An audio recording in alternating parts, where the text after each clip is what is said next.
الرحمن علم القرآن. Sementara macet saya membaca tentang perkembangan negara Islam yang menerapkan hukum Islam ya. Sekarang di 3 tahun terakhir ini atau 10 tahun terakhir inilah ya, ada 2 negara yang menerapkan syariat Islam dalam kehidupan mereka, dan ternyata dua-duanya tiba-tiba menjadi negara yang sangat berkembang pesat dikala banyaknya negara-negara Islam yang terpuruk ya. Saya bacakan, kalau yang sudah berjalan sekitar 10 tahun adalah Turki.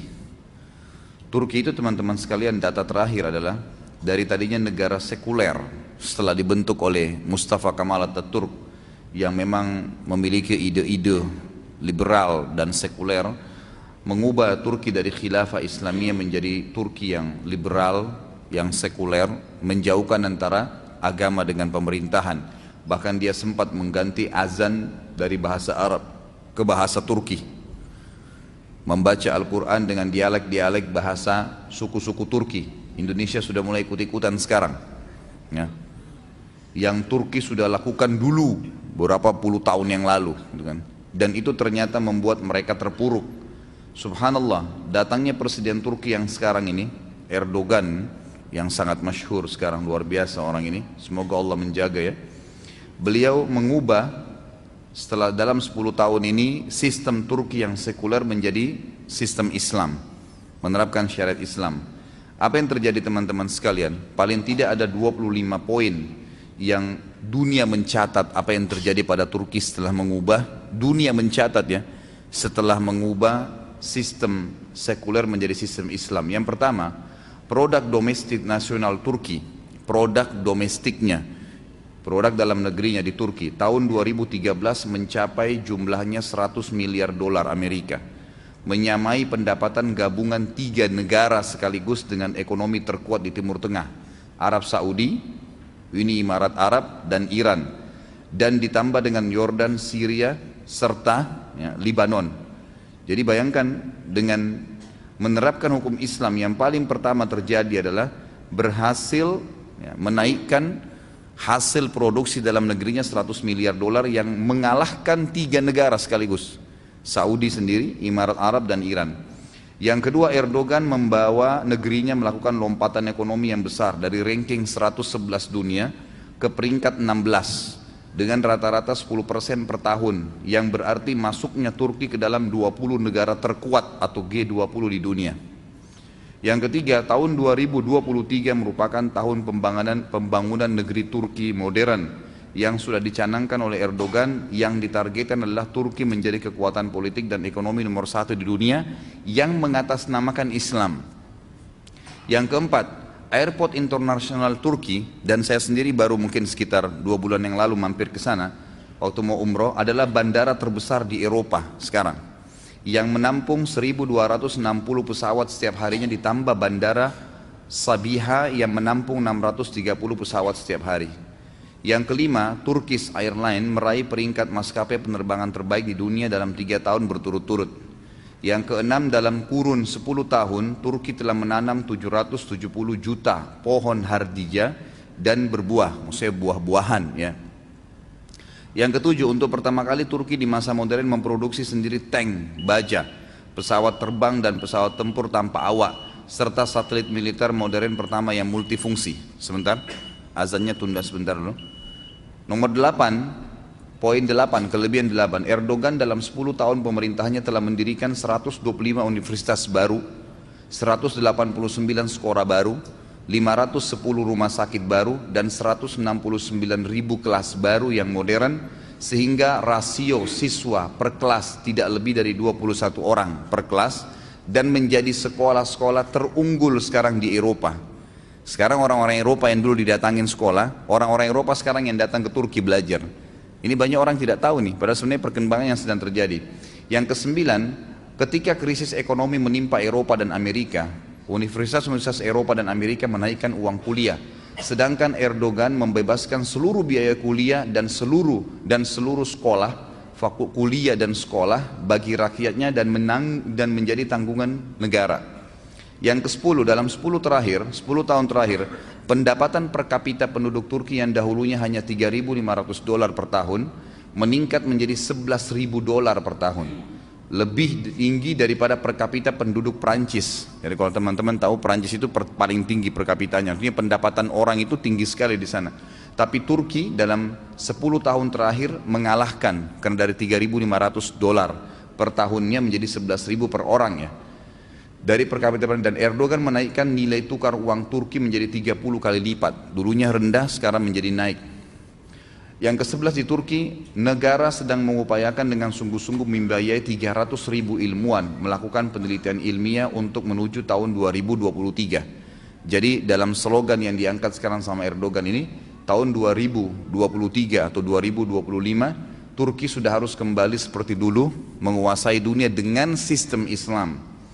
Yang ke-12, di antara keberhasilan politik terbesar Turki adalah keberhasilan Erdogan mendamaikan dua bagian Siprus yang bertikai. Ia juga melakukan pembahasan damai dengan Partai Buruh Kurdistan untuk menghentikan pertumpahan darah dan meminta maaf kepada Armenia, sehingga menyelesaikan permasalahan yang sudah menggantung selama 6 dasawarsa. Yang ke-13, di Turki, gaji dan upah meningkat mencapai 300%. Dan gaji pegawai baru meningkat dari 340 lira Turki menjadi 957 lira, dan jumlah pencari kerja menurun dari 38% menjadi 2%. 14, di Turki anggaran pendidikan dan kesehatan mengungguli anggaran pertahanan dan gaji guru sebesar gaji dokter. Ke-15, di Turki telah dibangun 35.000 laboratorium IT dan database modern yang melatih pemuda-pemuda Turki. Yang ke-16, Erdogan juga menutupi defisit anggaran yang mencapai 47 miliar dolar. Sebelumnya, cicilan terakhir hutang Turki ke IMF adalah 300 juta dolar pada Juli lalu. Bahkan Turki sempat sekarang ini meminjamkan IMF ya, yang sudah jelek namanya sebesar 5 miliar dolar. Dulu Turki utang, lunas semua utangnya, sekarang dia yang pinjamkan IMF 5 miliar dolar. Di samping itu Erdogan juga menambah cadangan devisa negara sebesar 100 miliar dolar. 17, 10 tahun terakhir ekspor Turki hanya 23 miliar dolar ekspor dari luar. Ekspor di keluar. Sekarang meningkat, tadinya cuma 23 miliar dolar, sekarang meningkat jadi 153 miliar dolar, mencapai 190 negara. Yang paling banyak adalah mobil. Jadi semua mobil di Eropa dan banyak juga dimasukkan di Indonesia sekarang atau di Asia Tenggara itu diproduksi di Turki. Dan saya tanya sendiri orang Turki kemarin, memang statementnya seperti itu. Yang paling banyak adalah mobil, yang kedua peralatan elektronik. Setiap 3 perangkat elektronik di Eropa, satunya produk Turki. 18, pemerintahan Erdogan sekarang mengawali pengelolaan sampah menjadi pembangkit tenaga listrik yang digunakan oleh sepertiga penduduk Turki, dan energi listrik sudah dinikmati 98% penduduk Turki. 19, Erdogan pernah duduk berhadapan dengan seorang anak perempuan yang usianya masih 12 tahun, tampil dalam siaran langsung televisi, berdebat dan berdiskusi tentang pembangunan Turki masa depan. Beliau menghormati kecerdasan dan semangat anak tersebut, sekaligus beliau mendidik anak-anak Turki agar terbiasa untuk memikirkan tentang masa depan Turki. Ke-20, Erdogan adalah musuh, ya, dikatakan, disebarkan berita Erdogan adalah teman Israel. Padahal sebenarnya Erdogan adalah musuh dari Israel. Bahkan Erdogan telah memberikan tamparan keras kepada Israel, dan dia telah memaksa Israel meminta maaf karena kasus kapal Marmara. Ada laut Marmara di Turki, itu pernah ditembak oleh orang Israel, maka dia memaksa, dan Turki mengatakan peminta maafan tersebut akan diterima kalau mereka mencabut embargo Gaza, ya, sampai kalau tidak maka tidak diberikan maaf, gitu kan. Kalau tidak maka terjadi peperangan, diserang Israel. 21, dikatakan bahwasanya Erdogan satu-satunya pemimpin muslim yang akhirnya mempermalukan Shimon Peres di sebuah sidang, yang menyebut bahwasanya alasan-alasan kenapa dia menyerang Israel, dan Erdogan akhirnya meninggalkan tempat duduk tersebut dan mempermalukan Israel, sampai akhirnya disambut di seluruh pelosok jalan-jalan di Istanbul dan dianggap sebagai pejuang muslim. 22, Erdogan juga menyemprot para demonstran penentangnya, ya, tetap aja orang ada menentang, dengan air dan tidak pernah menggunakan pesawat tempur, rudal ataupun bom-bom. Yang ke-23, Erdogan menolak anak gadis, ya, di Turki sekarang membuka hijab saat sekolah, bahkan mewajibkan hijab di negaranya. Yang ke-24, Erdogan satu-satunya kepala negara bersama istrinya mengunjungi Burma yang kemarin bermasalah dan bertemu dengan kaum muslimin di sana dari kawasan Myanmar yang dapat bencana, serta membawa kaum muslimin yang sedang susah menuju ke Turki dengan menyiapkan segala macam persiapan mereka, kebutuhan mereka. Yang ke-25, Erdogan menghidupkan kembali pengajaran Al-Quran dan Sunnah di sekolah-sekolah negeri setelah hilang kurang lebih 90 tahun, dihilangkan oleh pemerintah sekuler. Sekarang pelajaran dasar harus belajar Al-Quran dan Sunnah.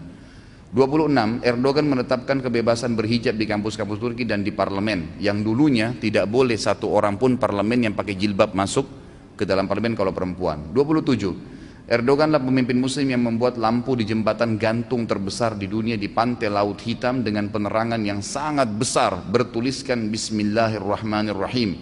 Padahal ada salah satu negara Arab membuat pohon Natal terbesar di dunia dengan menelan dana sampai 40 juta dolar. Erdogan 28 mengembalikan pembelajaran bahasa Uthmaniyah yang berhuruf Arab di sekolah-sekolah negeri. Dan yang terakhir adalah 29, Erdogan melepas pawai 10.000 anak-anak muslim yang berumur 7 tahun di jalan-jalan Istanbul dengan penuh bangga. Anak-anak tersebut akan memulai kewajiban sholat berjamaah dan menghafal Al-Quran setiap harinya. Negara yang kedua teman-teman sekalian adalah Brunei yang terdekat. Begitu disiarkan bahwasanya Brunei menerapkan hukum Islam, maka ditemukan kembali kiang-kiang minyak yang jumlahnya bisa berjumlah 70 kali lipat dari apa yang dimiliki sebelumnya. Baru diniatkan, baru diterapkan, sudah Allah bukain. Bagaimana dengan Indonesia?